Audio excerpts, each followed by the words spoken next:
Cricket ఎంత క్రూరంగా ఉంటుందని డేవిడ్ మిల్లర్కి తెలిసినంతగా బహుశా ఏ క్రికెటర్కి తెలియదేమో.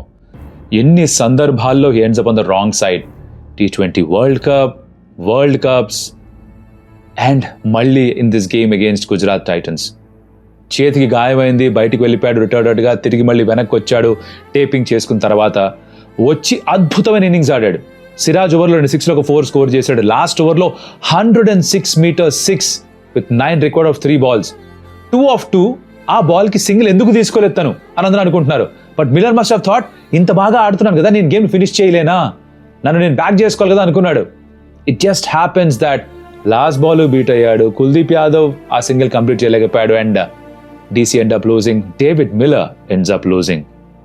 ఇన్ని సందర్భాల్లో ఓడిపోయిన తర్వాత కూడా మళ్ళీ తను లిఫ్ట్ చేసుకొని ఎలా నెక్స్ట్ డే బ్యాట్ పట్టుకుంటాడో, ఆ ఫైటింగ్ స్పిరిట్కి salute. David Miller, I hope తనకి ఎప్పుడోకప్పుడు తన జీవితంలో తన కెరీర్ అయిపోయే లోపల ఒక పెద్ద గెలుపు రావాలి. He deserves it. Cricket needs to reward David Miller some time.